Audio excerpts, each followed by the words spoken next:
예레미야서 후반의 말씀을 함께 읽으면서 우리는 매일 주님의 인도를 따르고 있습니다. 예레미야서 40장에서 45장의 내용은 유다 나라가 패망을 당한 후에 있었던 여러 예언들과 여러 사건들을 시간 순으로 기록해주고 있습니다. 오늘은 유다의 패망 직후의 여러 사건들을 우리가 함께 살펴보면서 오늘 설교의 제목 악화 일로 악화 개선, 한참 말을 좀 썼습니다. 이러한 제목으로 함께 말씀을 나누겠습니다. 오늘도 성령 하나님께서 저와 여러분의 심령을 감화해 주시기를 진심으로 바랍니다. 예레미야는 선지자로 부름을 받은 후에 상당히 오랜 시간 하나님의 말씀을 전했습니다. 그는 요시야 제13년, 요시야 왕이 다스린 제13년째 부름을 받아서 유다의 마지막 왕이었던 시드기야 제11년, 즉 연대로 말하면 주전 627년으로부터 587년까지 40년 세월 동안 기울어져가는 유다의 하나님 말씀을 전했습니다. 예레미야서 처음에 이 사실을 알려주고 있죠. 예레미야서 1장 2절과 3절 말씀에 소개해 줍니다. 한번 눈으로 보세요. 아몬의 아들 유다 왕 요시야, 이스라엘 유다 왕조 가운데서 선한 왕으로 불려지는 사람이죠. 요시야가 다스린 지 13년에 여호와의 말씀이 예레미야에게 임하였고, 요시야의 아들 유다의 왕 여호야김 시대부터 요시야의 아들 유다의 왕 시드기야의 11년 말까지, 곧 5월에 예루살렘이 사로잡혀 가기까지 임하니라, 이렇게 말합니다. 그래서 이 연대가 계산을 해보면 40년입니다. 627년에서 587년, 이 40년 동안 그가 하나님의 말씀을 당시 유다에게 전했다는 사실을 우리가 알게 됩니다. 우상 숭배하는 일들을 근절하고 하나님의 말씀에 순종할 것을 촉구합니다. 만약 그렇게 하지 않는다면 심판이 닥칠 것을 경고했습니다. 그가 예언했던 이 40년을 시기적으로 나누어 생각해 볼 수 있습니다. 먼저 바벨론이 침략하기 이전까지의 시기입니다. 여호야김 제4년이 주전 605년이 됩니다. 이 605년에 처음 유다를 침략하는데 그때까지 걸리는 시간이 23년이라고 하는 시간이 흘러갑니다.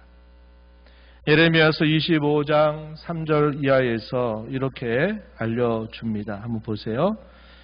유다의 왕 아몬의 아들 요시야 왕 13째 13째 해부터 오늘까지 23년 동안 여호와의 말씀이 내게 임하기로 내가 너희에게 꾸준히 일렀으나 너희가 순종하지 아니하였느니라.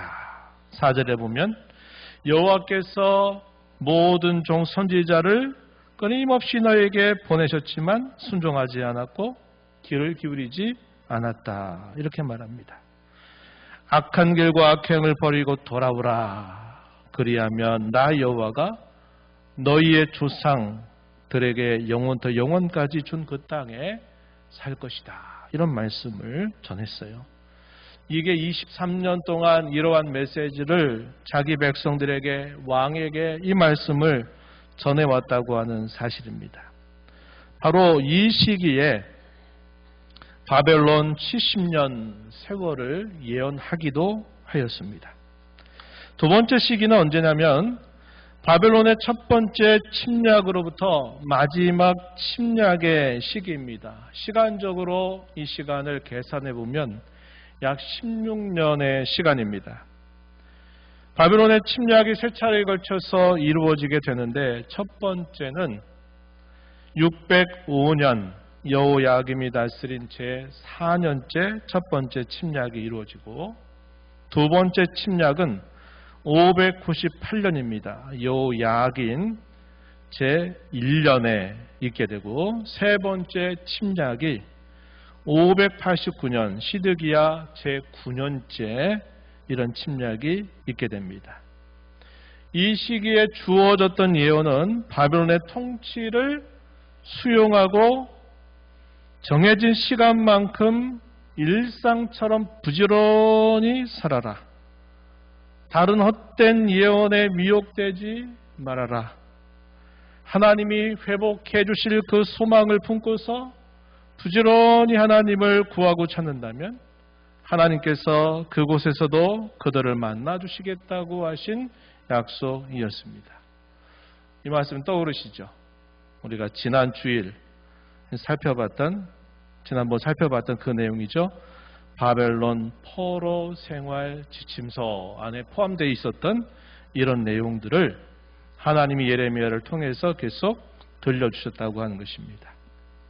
그리고 마지막 세 번째가 언제냐?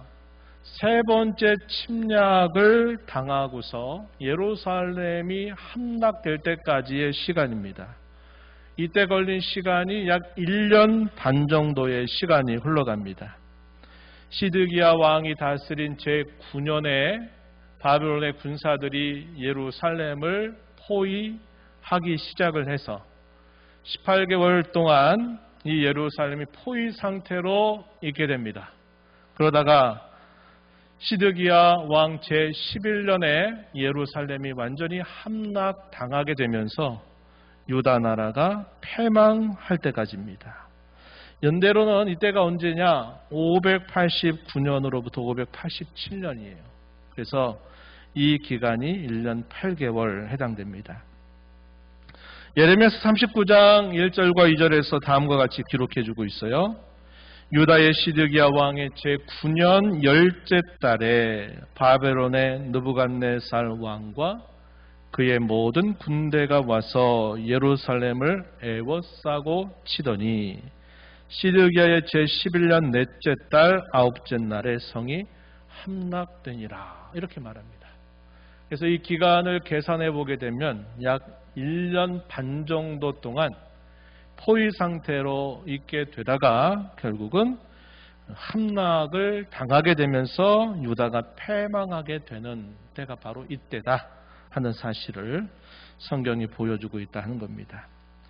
유다의 패망 사건이 실현되기 전까지 예레미야는 많은 거짓된 선지자들 뿐만 아니라 당시의 왕들과 고관들, 심지어는 일반 백성에게서 온갖 반대와 배척을 당하게 되고 박해와 죽음의 위협을 당했습니다. 그의 예언은 거짓말처럼 들렸고 자기 민족을 축복하는 게 아니라 저주하는 말로 그들에게는 들렸고 그가 하는 말을 들어보면 민족을 위하는 게 아니라 마치 매국노와 같은 말로 들릴 수밖에 없었기 때문일 것입니다. 하지만 하나님의 말씀하신 때가 되니까 하나님께서 예언해 주셨던 그대로 실현이 되면서 모든 상황이 역전이 되는 것입니다. 유다의 패망은 하나님 말씀 실현의 결과였습니다. 그렇게 실현된 결과가 무엇일까요? 예레미야와 그의 예언을 따르는 사람들, 예를 들어서 그의 친구이면서 서기관 노릇을 했던 바룩, 또 그가 진흙구덩이에 빠져서 죽을 위험에 처했을 때 왕에게 간곡하게 청해서 그를 건져낸 일에 앞장섰던 에벤멜렉 같은 이런 사람들에게는 그 하나님의 말씀이 실현되면서 그들에게는 구원의 손길이 임하고 그들에게는 하나님의 위로가 주어졌다고 하는 사실입니다. 반면에 그의 말을 따르지 않는 사람들에게는 심판이 닥치게 되었다는 것입니다. 특히도 시드기야 왕과 모든 귀족들은 아주 무서운 일을 당했습니다. 시드기야의 눈을 빼고 쇠사슬로 그를 바벨론으로 끌고 가고 그의 자식들과 모든 귀족들은 다 죽음을 당하게 됩니다. 그래서 비참한 최후를 맞게 되는 일이 벌어졌다는 거죠. 이렇게 보낸 시간들이 상당히 오랜 시간 동안 이어졌다는 것을 처음에 말씀을 드린 거예요. 그 시기에는 예레미야와 그 예언의 말씀을 따르는 자들이 말할 수 없는 그런 고초와 시련과 어려움을 당합니다. 그를 반대했던 사람들은 더욱더 세력을 얻어서 그를 어찌하든지 죽이려고 위협을 했어요. 그런 하나님의 말씀이 어딨냐? 도대체 그런 말씀이면 도무지 믿을 수 없다라고 생각하면서 그 말씀을 배척했습니다. 그러나 하나님이 말씀하신 그 때가 차게 되니까 결국 하나님 말씀대로 이루어지면서 상황은 완전히 뒤바뀌게 됐다는 겁니다. 예레미야는 하나님이 그에게 약속하신 대로 그를 보호하시고 그를 더 강하게 하시겠다고 하신 말씀대로 이 예레미야와 그의 예언을 따른 사람들은 보호하시는 반면에 그 말씀을 배척했던 자들에게는 결국은 혹독한 심판이 닥치게 되었다고 하는 사실이죠. 하나님의 말씀이 실현되기 전과 그 말씀이 실현된 후의 결과는 이렇게 구원과 심판으로 갈라집니다. 우리 주님의 재림 약속 또한 마찬가지일 것입니다. 그때 완전 구원과 영광이, 그러나 또 한편으로는 최후의 심판이 닥치게 될 것입니다. 우리도 이 교훈을 마음에 깊이 새기고 하나님의 약속이 이루어지게 될 때까지, 그 말씀이 완전히 실현될 때까지 우리는 믿음과 인내를 가지고 매일매일을 살아가야겠다 하는 것입니다. 우린 유다의 패망에 대한 특별한 기록을 발견합니다. 그것은 바벨론의 사령관이었던 느부사라단이 예레미야에게 해준 말입니다. 예레미야 40장 2절과 3절 말씀에서 이렇게 기록하고 있어요. 한번 보세요. 누가 누구에게 한 말이라고요? 바벨론의 사령관 느부사라단이 예레미야에게 건네준 말입니다. 한번 보세요. 뭐라고 말했는가 한번 보세요. 내 하나님 여호와께서 이곳에 이 재난을 선포하시더니 여호와께서 그가 말씀하신 대로 행하셨으니 이는 너희가 여호와께 범죄하고 그의 목소리에 순종하지 아니하였으므로 이제 이루어졌도다. 이 일이 너희에게 임한 것이니라. 대적나라의 군사령관이 지금 예레미야에게 이런 말씀을 전해주는 겁니다. 너희의 군사력 가지고 우리에게 버텨봤자 너희가 무슨 우리에게 싸움의 대상이 되겠냐. 너희의 그런 정도이므로는 아무것도 할 수 없다. 이런 식으로 보통 이야기할 겁니다. 그런데 참 놀랍게도 이 대적나라의 사령관이 유다가 왜 자기들에 의해서 패망당했는가를 설명해 주는데 그것은 곧 하나님이 말씀하신 대로 된 일이다. 너희가 너희의 신 여호와의 말씀을 순종하지 아니하더니 이런 일이 너희에게 닥친 것이다 라고 말해주고 있다고 하는 것입니다. 유다의 패망은 하나님의 말씀이 이루어진 일이라고 말합니다. 분명 유다의 패망은 하나님의 진노의 결과요, 유다 백성들에게는 재난과 화였습니다. 유다의 패망은 상당히 충격적인 사건이었고 그것은 자기 백성들을 향한 하나님의 징계였습니다. 하지만 그 징계 사건도 궁극적으로는 구원에 이르게 하는 수단임을 기억해야 합니다. 당시 실현된 말씀은 재난과 화였지만 또 한편으로는 그들의 죄값을 어느 정도 당하게 하심으로 그들의 죄를 제거하고 정화하고 새롭게 하는 것이었다 하는 것을 성경은 말해줍니다.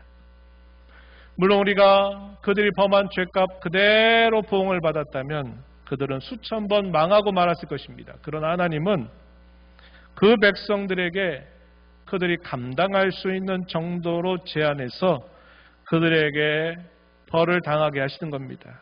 그래서 죄값을 한편으로 치르게 하시면서 그들에게서 궁극적으로는 죄를 제거하고 정화하고 새롭게 하시려고 하셨다는 것입니다.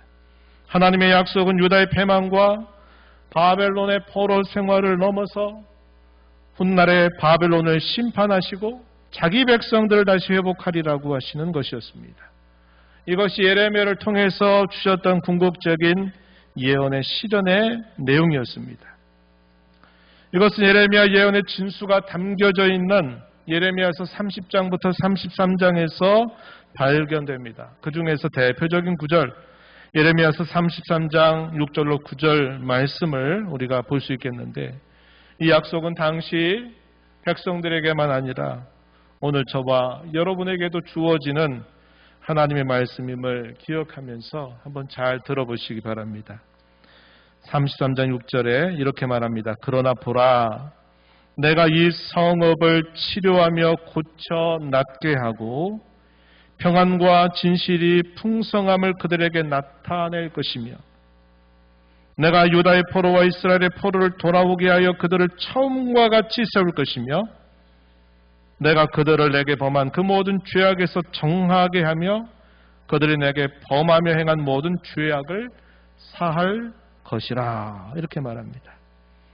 그리고 마침내 이 성읍이 세계 열방 앞에서 나의 기쁜 이름이 될 것이다, 찬송과 영광이 될 것이다 등등, 이렇게 하나님이 예레미야를 통해서 그 백성들의 궁극적인 미래를 약속하고 있다 한 것입니다. 이러한 궁극적인 실현은 그들에게 계속 남아 있는 것이었습니다. 이제 우리는 유다의 패명 사건 이후에 무슨 일이 있었으며 그때 주어졌던 하나님의 말씀이 무엇인가를 생각해 보려고 합니다. 세 차례에 걸친 바벨론의 침략을 당할 때마다 유다 백성들은 포로로 끌려갔습니다. 그때 우리가 잘 아는 다니엘과 세 친구들, 또 에스겔 선지자와 같은 이런 이들도 포로로 끌려가게 되었습니다. 한편 예루살렘에 남겨진 사람들을 위해서 바벨론은 그다라라고 하는 사람을 총독으로 세웁니다. 그리고 그 사람을 통해서 남아있는 이 예루살렘을 다스리게 합니다. 그 사람은 하나님을 신실하게 섬기는 사람이었습니다. 그는 하나님의 뜻을 받아들이고 바벨론에 순응하면서 남아있는 백성들을 안심시키면서 그들을 다스렸습니다. 그가 예루살렘에 와서 예루살렘을 다스린다고 하는 소식이 사람들의 귓가에 알려지게 되면서 다른 지역에 흩어져 있었던 유다 백성들이 예루살렘으로 찾아왔습니다. 예레미야서 40장 7절과 8절에서는 들에 있는 모든 지휘관과 부하들뿐만 아니라 느다냐의 아들 이스마엘, 요하난, 요나단, 스라야와 에베의 아들들 여사냐와 그들의 사람들이 그들에게 찾아갔다 기록합니다. 이 사람들은 당시에 유명한 사람들이었을 것입니다.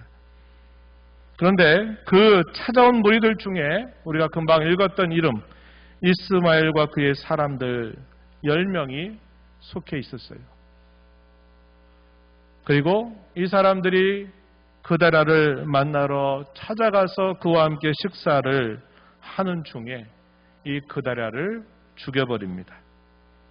그뿐만 아니라 그와 함께 있는 모든 백성들과 심지어 그들을 지키고 있었던 바벨론의 군사들도 죽입니다. 그리고 예루살렘의 성전이 어떤 상태가 되었을까 안타까워하는 마음을 가지고 몇몇 성읍에서 찾아온 80명의 사람들 가운데서 70명을 그대로 죽여버립니다. 10명은 남겨둬요. 왜 남겨뒀을까요? 그들에게 먹을거리를 제공할 수 있는 그런 것이 있었기 때문에 10명은 남겨두지만 이 예루살렘 성전의 형편을 살펴보려고 했던 70명도 무자비하게 다 처단해버리게 된 것입니다. 이것이 언제쯤 일어났던 사건이었을까 살펴보면 예루살렘이 함락을 당하고 난 다음에 약 3개월 정도가 지났을 때 또다시 벌어진 반역 사건이었습니다. 1차적으로 이것은 바벨론에 대한 반역이죠.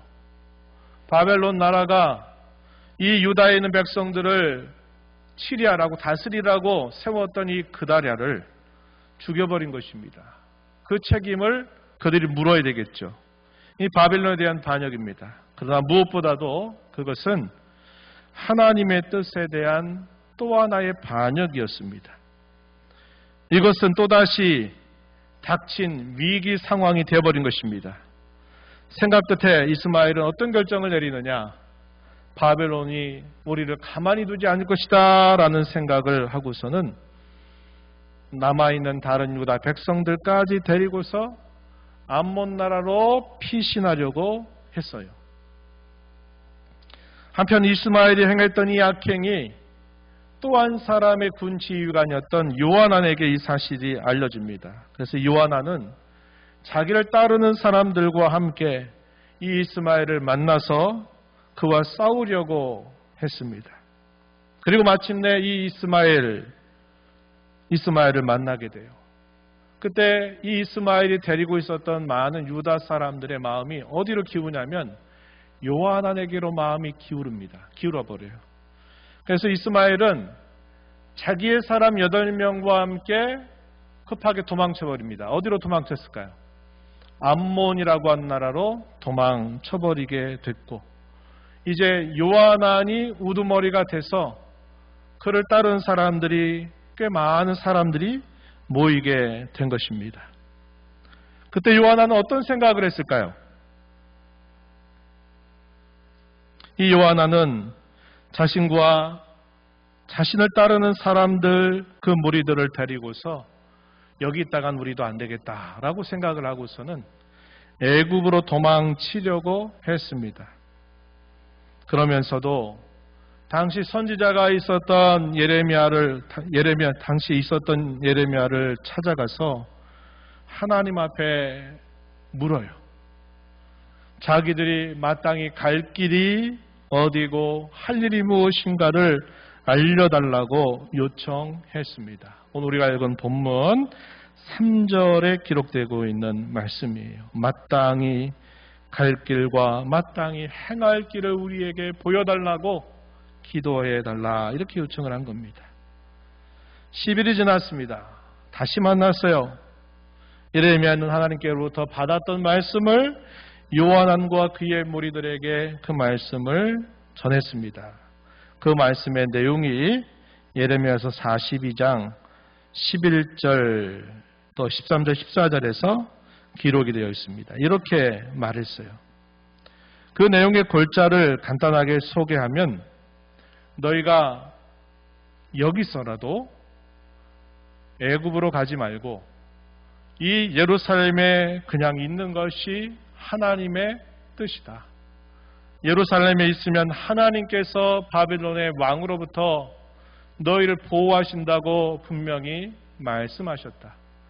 그러나 만약에 하나님의 이런 말씀을 또 거절하게 된다면, 그래서 애굽으로 가게 된다면 그 애굽에서 망하게 될 것이다 라는 말씀을 전해줍니다. 이 말씀의 내용은 한마디로 그들이 살 길이 어디고 망할 길이 무엇인가를 밝혀주는 말씀이었어요. 예루살렘을 떠나지 말라는 겁니다. 아무리 무슨 일이 있고 어떤 상황이 펼쳐질까 두렵다 하더라도 예루살렘을 떠나지 않는 것이 하나님의 뜻이다 라고 말씀을 했다는 것입니다. 또다시 벌어진 이 위기 가운데 살 길을 알려주시는 하나님의 뜻에 대해서 이 요하난과 그를 따르는 사람들은 어떻게 했을까요? 어떻게 했을 것 같아요? 또다시 그 말씀조차도 거절했습니다. 뭐라고 얘기하느냐? 예레미야, 너의 말은 거짓말이다. 그건 하나님이 너에게 주신 말씀이 아니다라고 거짓말이라고 억지로 우겨대고, 자신들을 이 예루살렘에 머물게 해서 바벨론의 군사들이 왔을 때 바벨론의 군사를 잡히거나 죽게 만들려고 부추긴 거지, 이렇게 예레미야를 비난하고 억지 주장을 펼치는 것입니다. 그러면서 그 말을 따르지 않겠다라고 또다시 거절을 한 것입니다. 이러한 이들의 태도는 하나님의 말씀에 대한 또 다른 반역이 된 것이죠. 그 결과가 어떻게 됐을까요? 더 큰 화가 그들에게 미치게 되었다고 성경이 알려줍니다. 예레미야서 43장 11절 12절 말씀에 그 내용들이 소개가 됩니다. 한번 여러분 참고하시면 되겠어요. 결과가 뭘까요? 예레미야를 통해서 예고했던 그 말씀대로 그들이 애굽에 가서 결국은 돌아오지 못하고 애굽에서 다 죽음을 맞게 된 것을 말해주고 있다는 겁니다.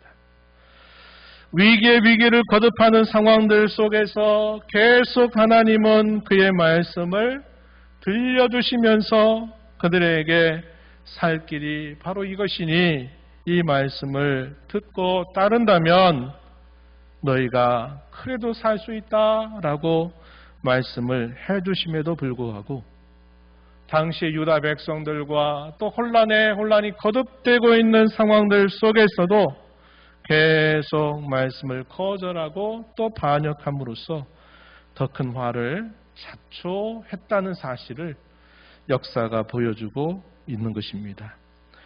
지금까지 우리가 살핀 말씀은 악화 상태에서 개선하지 못하고 오히려 악화 일로를 걸었던 당시 백성들의 모습이었습니다.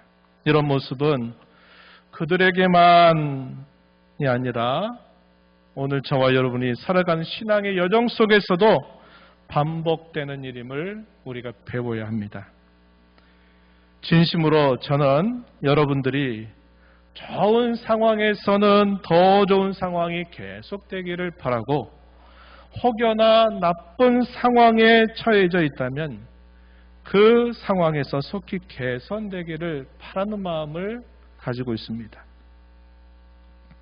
사실 우리가 가지고 있는 연약함이나 허물들, 또 우리가 가지고 있는 죄된 부패한 본성들 때문에 우리는 잘 되고 더 잘 되는 그런 일들보다도 실제 인생의 경험 속에서는 후자를 경험할 때가 훨씬 더 많다고 하는 것입니다. 오늘 말씀의 교훈을 통해서 우리가 어둡고 힘든 상황에 처할 때 어떻게 해야 될까를 몇 가지로 제안하고자 합니다. 첫 번째는 우리 각자가 처한 상황을 겸손히 받아들이자는 것입니다. 우리가 살펴본 것처럼 유다의 패망과 바빌론의 포로 생활은 하나님께서 유다를 강제적으로 낮추신 사건이었습니다. 상황적으로 낮아진다고 해서 마음의 중심이 낮아지는 것은 아니로구나 하는 사실을 우리는 알게 됩니다. 왜 그럴까요? 오늘 본문에 나타나는 많은 사람들이 했던 것처럼 더 나쁜 상황으로 갈 수 있기 때문에 그렇습니다. 안타깝게도 유다 백성들은 그랬던 것이죠. 말하자면 악화일로였습니다. 나쁜 일이 계속 더 나빠지는 그곳으로 계속 선택을 해서 그 길로 갔다고 하는 것이죠. 우리는 어려운 일을 만날 때 얼마든지 그렇게 될 수 있음을 주의하고 조심해야겠습니다. 우리가 상황을 받아들인다 하는 것은 무엇보다도 하나님이 내 인생의 주인이 되신다. 하나님이 내 삶의 주권을 가지고 계신다. 하나님이 내 삶을 인도하신다고 하는 섭리를 인정하는 것입니다.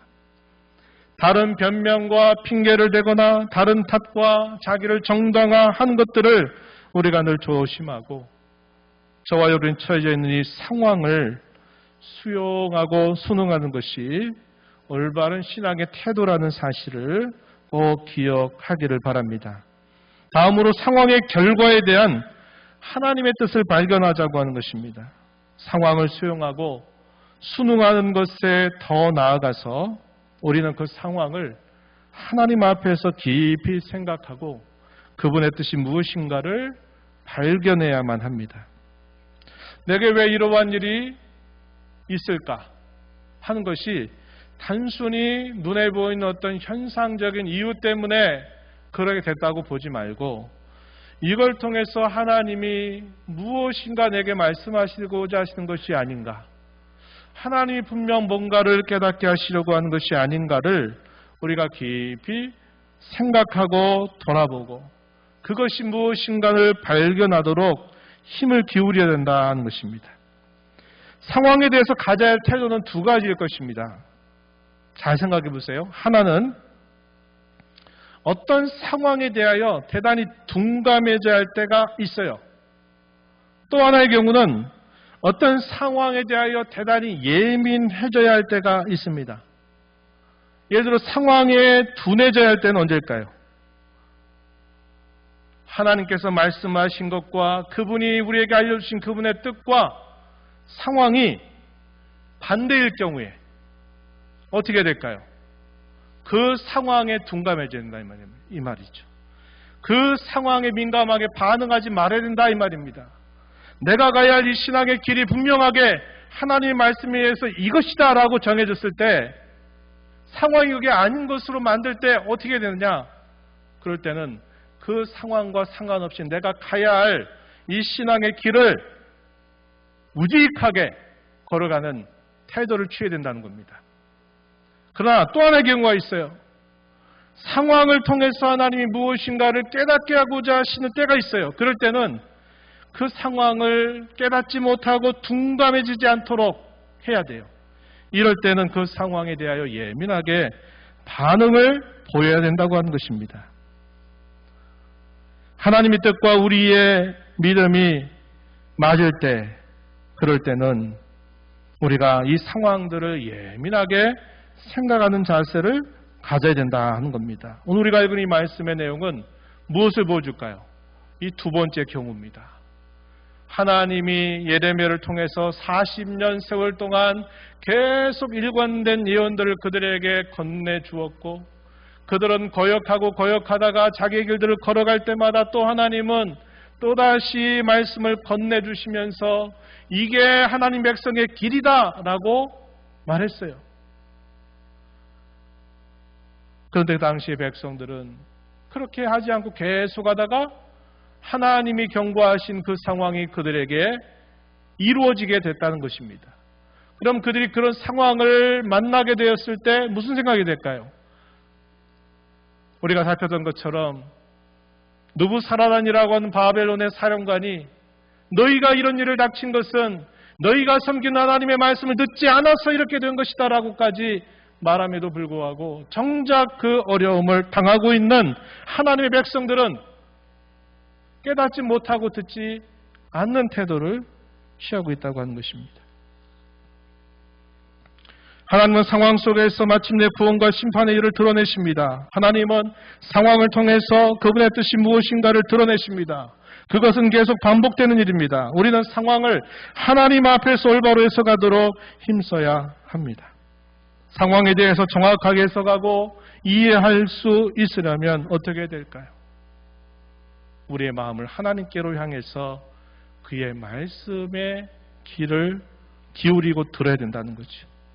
하나님 앞에 기도로 물어야 됩니다. 말씀과 기도로 하나님 앞에 다가서야만 우리의 상황에 대한 하나님의 뜻을 찾아내고 발견할 수 있다는 것이죠. 마지막으로 상황 속에 또다시 주시는 하나님의 뜻에 순종하자고 하는 것입니다.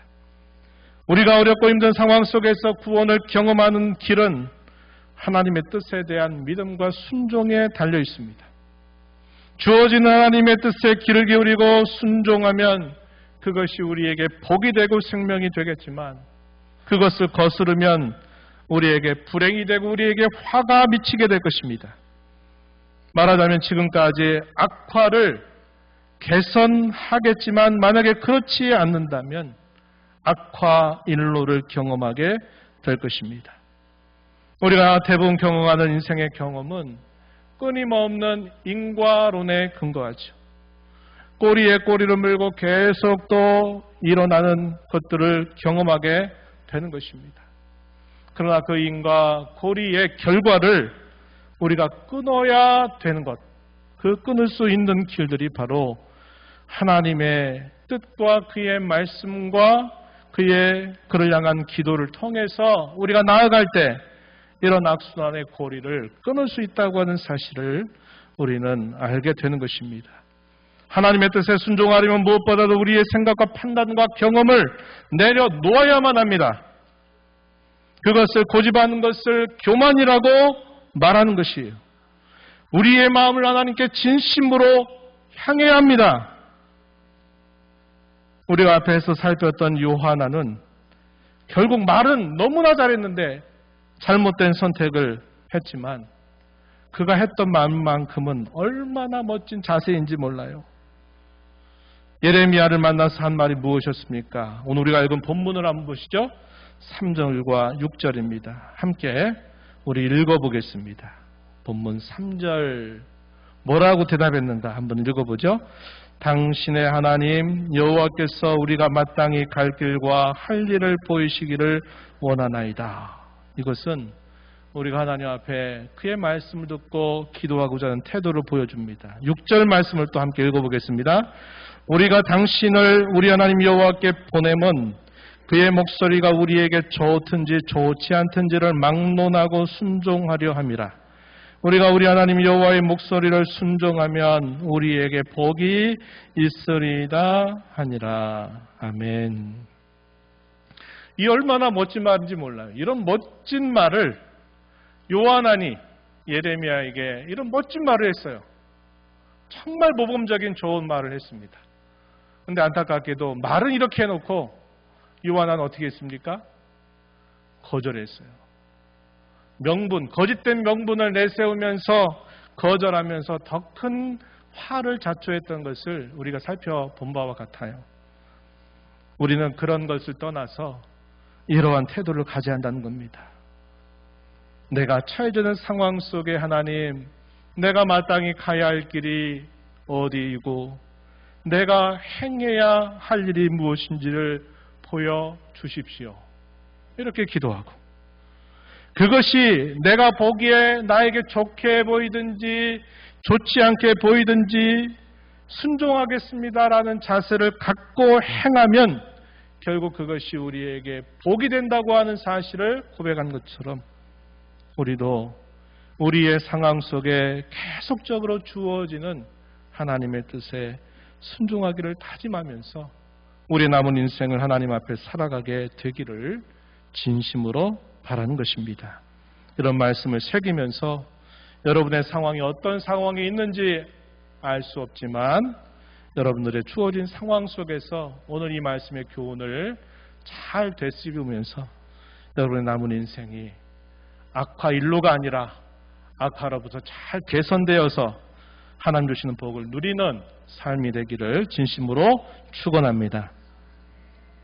하나님 아버지, 오늘 저희들을 또 하나님 앞에 불러주셔서 아버지의 말씀을 듣게 하여 주심을 감사합니다. 저희에게 앞서 행하시면서 예레미야 말씀을 계속 들려주셨습니다. 패망이 임하기 전에 약 40여 년 가까운 세월 동안 계속 하나님의 말씀을 전함에도 거절하더니 그 말씀이 이루어져서 큰 화를 당한 상황들 속에 또다시 하나님이 그들에게 여전히 살 길을 말씀하심에도 불구하고 여전히 자기의 고집을 내세우면서 하나님을 거절하더니 결국 처참한 더 큰 화를 당하게 된 것을 보았습니다.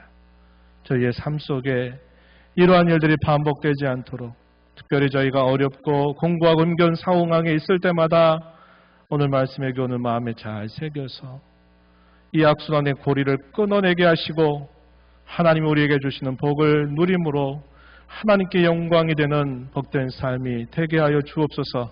예수님 이름으로 기도하옵나이다. 아멘.